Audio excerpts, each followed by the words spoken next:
इसका मैं जवाब पूछ रहा हूं ना, कहां से आगे पत्थरबाज, कहां से आगे पत्थर, वही तो पूछ रहा हूं मैं। साजिश है, साजिश भी तो पता चलनी चाहिए। मालिक वो देखो। अनुराग भदौरिया जी, डीएनए करने अब सब पॉलिटिकल पार्टीज और नेता चले जाएंगे, तो ये डीएनए में निकलेगा क्या? मैं पूछना चाहती हूँ, क्या अब देश की पॉलिटिक्स यहाँ आ गई है कि कौन बाबर का समर्थक है और कौन राम का? बहुत अच्छा सवाल है आपका नाविका जी, इसके लिए आपको बधाई। कम से कम आपने ये सवाल तो पूछा। आप जानते हैं कि प्रभु का आशीर्वाद तो समाजवादियों के साथ है, वो अयोध्या में आपने देख ही लिया। लेकिन मैं दूसरी बात कहना चाहता हूं, मैं आपसे पूछना चाहता हूं, जब देश में आजादी का आंदोलन चल रहा था तो अशफाकुल्ला खां साहब, आजाद साहब, चंद्रशेखर आजाद जी यहाँ पे थे, हमारे शहीद भगत सिंह जी जो शहीद हो गए देश के लिए, उनका तो कभी उन्होंने नहीं सोचा उनका डीएनए क्या है, कभी इस पे बात भी नहीं की, क्योंकि उसमें देश की आजादी की लड़ाई लड़ रहे थे सब लोग। तो किसी ने डीएनए की बात नहीं की, किसी ने धर्म की बात नहीं होती थी, क्योंकि हमें अंग्रेजों को इस देश से खदेड़ना था। जब यहाँ पे अभी कोरोना काल आया, तब आपने देखा होगा सबको प्लाज्मा की, खून की जरूरत थी, तब भी किसी ने किसी का डीएनए नहीं जाना, किसी का धर्म नहीं जाना, किसी की जाति नहीं जानी, सबको खून की जरूरत थी और लाइन लगा के लोगों ने खून दिया, क्योंकि सबका एक ही डीएनए, एक ही बात थी कि हम सब हिंदुस्तानी हैं और हिंदुस्तान को आगे ले जाना है, हिंदुस्तान को बचाना है, हिंदुस्तानियों को बचाना है, कोई हिंदुस्तानी हमसे बिछड़ ना पाए, चाहे खून की कमी से हो, चाहे प्लाज्मा की कमी से हो, सबने लाइन लगा के दिया। इसी तरह आजादी के आंदोलन में भी सबको यह था कि देश को आजाद कराना है, कोई जाति और धर्म की बात नहीं कर रहा था, सब देश को आजादी के लिए आजादी की लड़ाई लड़ रहे थे। आज अचानक जब देश आजाद हो गया, भारतीय जनता पार्टी अचानक नफरत की बात करने लगी, नफरत की राजनीति लाने लगी, डीएनए की टेस्ट करने लगी, डीएनए की बात करने लगी। भाई किसने बोला था बांटोगे कटोगे, कौन डीएनए की बात लेके आए? यही तो सवाल है। ये क्यों ऐसा सवाल आ रहा है बार बार? और हमारे आप हमारे देश का हिस्सा उत्तर प्रदेश के संभल को अगर कंपेयर किया जाएगा बांग्लादेश से, तो देश के लिए कितनी खतरनाक और चिंता की बात है। भाई संभल इस देश का, वहां का एक एक नागरिक हिंदुस्तानी है और उतना ही अधिकार है जितना अधिकार किसी और डिस्ट्रिक्ट के, किसी और देश और प्रदेश के लोगों को है, उतना ही अधिकार संभल के लोगों को भी है। यहां पे संविधान ने सबको बराबर का अधिकार दिया है। हिंदुस्तान में जो नागरिक है उसको संविधान ने बराबरी का अधिकार दिया है। आप कैसे कह सकते हैं ये अलग है वो अलग है? ये जो राजनीति हो रही है भारतीय जनता पार्टी की तरफ से, सिर्फ इसलिए चूंकि वो विकास की बात नहीं करना चाहते, ये बेरोजगारी पे बात नहीं करना चाहते, किसान धरने पे बैठा उस पर चर्चा नहीं करना चाहते, महिला समस्या चाहे मणिपुर में जिस तरह की परेशान है महिलाएं या देश में परेशान, उस पर चर्चा ना हो जाए, इसलिए मुद्दे से भटकाने के लिए कभी बांटोगे कटोगे, कभी डीएनए। ये हिंदुस्तान के संस्कृति संस्कार कभी नहीं रहे। हिंदुस्तान तो वसुधैव कुटुंबकम की बात करने वाला है, अनेकता में एकता की बात करने वाला देश है ये। और यहां पे इस तरह की बातें कब से शुरू हो गई? यहां तो कभी अगर इस तरह की बातें होती तो क्या देश आजाद होता? अगर हम आपस में बटे होते तो क्या देश आज आजाद होता? तो अंग्रेजों का राज होता। यहां पे जब अंग्रेजों से हम आजादी का आंदोलन लड़ रहे थे, अगर कोई नहीं आजादी के आंदोलन में किसी ने भाग नहीं लिया था 1941 में, तो आप जानते हैं कौन सा संगठन था जिसने बोला था कि हम इस आजादी के आंदोलन में भाग नहीं लेंगे? तो वो लोग हैं जो देश के अंदर में अस्थिरता पैदा करना चाहते हैं, देश के अंदर में एक ऐसा माहौल बनाना चाहते हैं कि आजाद हिंदुस्तान में किस तरह से वो सत्ता पे चले जाए। वो सत्ता पाने के लिए, मात्र सत्ता पाने के लिए हिंदुस्तान के अंदर में एक नफरत का बीज बो रहे हैं, नफरत की बातें कर रहे हैं। ये समाज के लिए, देश के स्वास्थ्य के लिए, आप तो सत्ता नहीं चाहते ना देश के अनुराग भदौरिया जी? आप तो सत्ता बिल्कुल नहीं चाहते होंगे। सत्ता तो बुरी चीज है, सत्ता तो बुरी चीज है, आपको तो नहीं चाहिए होगी। लेकिन संभल बार बार आप ही उठा रहे हैं, पत्थरबाजों के बारे में कुछ नहीं कहते, अराजकता के बारे में कुछ नहीं कहते। आप कहते हैं प्रभु भी आपके, अल्लाह भी आपके। जी आपके सब कुछ है, चाहे आप राम मंदिर के प्राण प्रतिष्ठा पर जाए ना जाए, प्रभु तो सभी के हैं। लेकिन राधिका खेड़ा जी बहुत से सवाल उठाए अनुराग भदौरिया जी ने, जवाब दीजिए। प्रभु हैं, प्रभु कण कण में है, प्रभु का आशीर्वाद है नाविका जी, प्रभु का आशीर्वाद देखिए हम लोग को मिला है और हमको आशीर्वाद उन्होंने अयोध्या में दिया है। प्रभु के आशीर्वाद से, प्रभु के आशीर्वाद से बहन राधिका खेड़ा जी को भी बोलने दें। नाविका जी, मैं बहुत आराम से हमारे भाई की बातें सुन रही थी, तो मैं उनको याद दिलाना चाहती हूँ, क्योंकि इनकी जो राजनीति है, पूरी की पूरी जो समाजवादी पार्टी की राजनीति है, वो डॉक्टर राम मनोहर लोहिया जी पर आधारित है। तो उनका एक, जैसे योगी जी ने बताया कि जब तक भारत की आस्था 3 देवताओं, भगवान प्रभु श्री राम, श्री कृष्ण जी और भगवान शिव में रहेगी, तब तक कोई भी भारत को नुकसान नहीं पहुंचा पाएगा।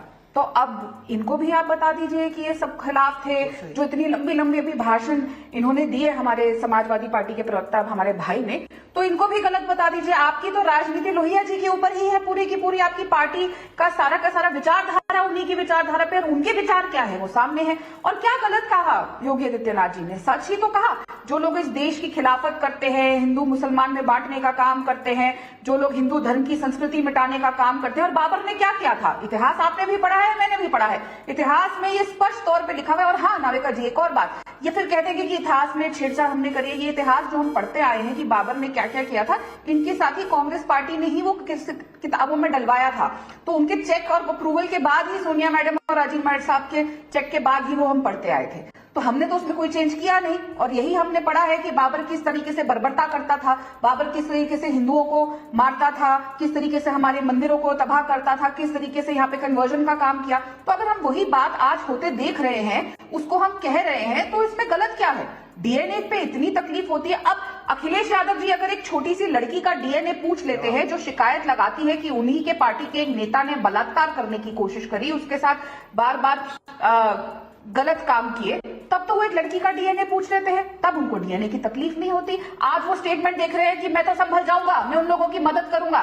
तो अपने साथी, अपने ही पार्टी के कार्यकर्ताओं ने, चाहे वो 3 इनके कार्यकर्ता रिसेंट में पकड़े गए थे, इनके नेता पकड़े गए थे जो महिलाओं के साथ बर्बरता कर रहे थे, उनका साथ देने क्यों नहीं पहुंचे अखिलेश यादव जी?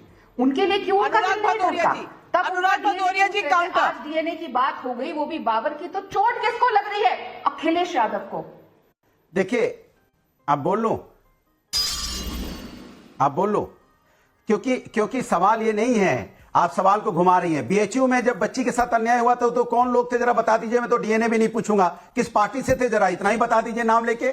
जब यहां उन्नाव की बेटी के साथ अन्याय हुआ तो किस पार्टी के थे, जरा इतना ही बता दीजिए। हाथरस की बेटी के साथ अन्याय हुआ तो सरकार किसकी थी, जरा इतना बता दीजिए मुझे, मैं जानना चाहता हूं। पहलवान महिलाओं के साथ अन्याय हुआ, जो बेटियां, देश की बेटियां जो पहलवान मेडल जीत के आई तो उनको घसीटा जा रहा था, तो किसका नाम आया था, जरा ये बता दीजिए, मैं जानना चाहता हूं। मणिपुर में बेटियों के साथ अन्याय हो रहा है, उस पर तो आप वो क्या हिंदुस्तानी बेटी नहीं है जिनके साथ अन्याय हो रहा है, उस पर तो आप चुप्पी साथ जाते हैं, कमाल की बात करते हैं। अपने हिसाब से हर बातें आप अपना मनगढ़ंत कर लेंगे और जिम्मेदारी से भाग जाएंगे। ऐसा तो नहीं होगा ना इस देश के अंदर में। इस देश के अंदर में तो कुछ तो आप देश की मर्यादा को रखेंगे कि नहीं रखेंगे। देश एक है और देश का डीएनए एक है, वो है हिंदुस्तानी। हम सब हिंदुस्तानी हैं। हिंदुस्तान कैसे आगे बढ़े, इस पे बात कीजिए। आप हिंदुस्तान को तो आपस में नफरत की राजनीति करके सत्ता सिर्फ पाना चाहते हैं और कुछ नहीं। आपको कोई लेना देना नहीं है महिलाओं से, उनके अत्याचार होता है। उसके डीएनए का सवाल किया जाता है, कैसे घसीटी गई, उसके हाथ से बैठ के भाग गए, कैसा समाजवाद है? वो बेटी कहां की थी? वो इसी लखनऊ की घटना उत्तर प्रदेश की बेटी थी। कमाल की कर रहे हैं, बेटियों पे अन्याय होगा और चुपचाप देखते रहेंगे। कई बार देखा गया है वर्दी में बेटी के साथ अन्याय करने की कोशिश की गई है। वो कहां की बेटी है? बात कर रहे हैं बेटी के, बेटी के साथ न्याय कीजिए ना। मैं तो कह रहा हूं किसी भी बेटी के, कोई भी बेटी हो, उसके साथ न्याय होना चाहिए। किसी बेटी के साथ अन्याय नहीं होना चाहिए। इसलिए बार बार मैं ये आवाज उठाता हूं, चाहे महाराष्ट्र की घटना, बदलापुर की घटना हो, उसमें भी बेटी को न्याय मिलना चाहिए था, या घटना उत्तराखंड में हुई हो, हम तो, या घटना बिहार में हुई हो, हम तो हर बेटी के साथ खड़े हैं। मैं आपसे सीधा सवाल पूछना चाहती हूँ। और तहसीन पूनावाला जी, काम डाउन। अनुराग भदौरिया जी, शांति शांति शांति शांति। चले बंगाल, आप और मैं चलते हैं अनुराग भाई बंगाल। न्याय अभी तक नहीं मिला है बेटी को, चलेंगे मेरे साथ?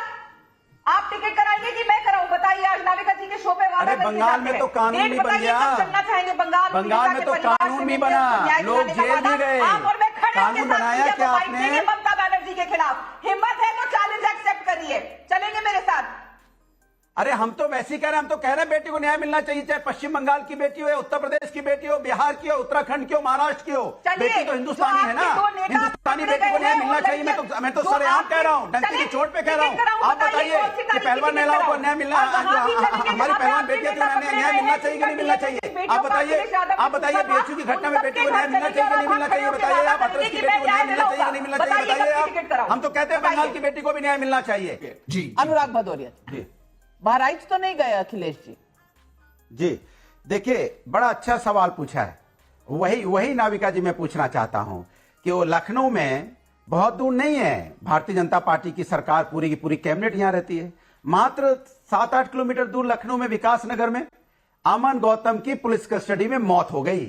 कोई नहीं गया बीजेपी का नेता। समाजवादी लोग गए और उन्हें आर्थिक मदद भी की। ये समाजवादी लोग हैं। क्यों बीजेपी का नेता नहीं गया, जरा पूछना चाहता हूं। वहां पुलिस वाले सस्पेंड भी हुए, उनको दोषी भी हुए पुलिस वाले। इसी सरकार से हमने मांग की, फिर सरकार ने पुलिस वाले सस्पेंड किए, लेकिन बीजेपी का नेता कोई नहीं गया आर्थिक मदद करने के लिए। छोटी सी बच्ची है अमन गौतम की, छोटी सी बच्ची, और भटक रही है। नहीं, कोई नहीं, दर्द नहीं निकला। आप एक बार गोपाल मिश्रा पर तो कुछ नहीं कहना चाहेंगे ना। गोपाल मिश्रा पर तो आपके पास कुछ नहीं है ना कहने को। आप सिर्फ मुद्दे को भटकाने की बात करेंगे। पवन कुमार का राजस्थान से सवाल है, योगी जी ने बाबर से लेकर बांग्लादेश के डीएनए की बात की, किसी का नाम नहीं लिया, फिर अखिलेश ओवैसी क्यों इतना दर्द महसूस कर रहे हैं? नरेश चंद्र शुक्ला का यूट्यूब पर सवाल है, क्या डीएनए पर सिर्फ अखिलेश जी को ही बोलने का अधिकार है? अगर सीएम योगी इस पर बोलते हैं तो अखिलेश जी इतना बुरा क्यों मान लेते हैं? जवाब दीजिए अनुराग भदौरिया जी। मेरा सीधा सा मानना है कि जो जिम्मेदारी है उत्तर प्रदेश की सरकार की, वो अपनी जिम्मेदारी से क्यों भाग रही है? उनकी जिम्मेदारी है कि जवाब देना चाहिए कि संभल में दंगा क्यों हो गया, पुलिस प्रशासन वहां फेल क्यों हो गया, इंटेलिजेंस डिपार्टमेंट फेल क्यों हो गया, आपने सैनिटाइज क्यों नहीं किया, क्यों नहीं ड्रोन कैमरा वहां पे लगाया जिससे आपको पता चल जाता है कि वहां पे पत्थर कहां से आ गए। छू मंतर से तो पत्थर आए नहीं, छू मंतर से तो भीड़ आ नहीं गई। इसका जवाब जरूर आना चाहिए। मैं जानती हूं कि ये सवाल सही है, ड्रोन का फुटेज है, सब कुछ वीडियो में कैद है, इसका जवाब जरूर आना चाहिए, लेकिन जवाब ये भी तो आना चाहिए इतने पत्थर कहां से आ गए और ये पत्थरबाज कहां से आ गए। ये सवाल तो आप कभी नहीं पूछते। क्यों नहीं पूछते अनुराग भदौरिया? यही सवाल पब्लिक का है। मैं पूछ रहा हूं ना, कहां से आ गए पत्थरबाज, कहां से आ गए पत्थर, वही तो पूछ रहा हूं मैं। विकास जी, इसका जवाब मैं दे दूं? कवर तो फायर पूरा है आपका। ये पत्थर कैसे आए? लेकिन तहसीन हो गए? गांधी, मैं वही तो पूछ रहा हूं, पत्थर कहां से आ गए, तो अगर बाबर से डीएनए की बात हो गई तो इतना बुरा क्यों मनाते हैं? साजिश है, साजिश भी तो पता चलनी चाहिए। इसका आंसर तो नहीं आता मुझे। अब बताइए मैं क्या करूंगा? एक बहुत सिंपल सी टिप आपके साथ शेयर करती हूँ। अपने हाथ को इस तरीके से रखिए। If you look at this from your side, आपका लेफ्ट हैंड आपको बी के जैसे दिखेगा और राइट हैंड आपको डी के जैसे दिखेगा।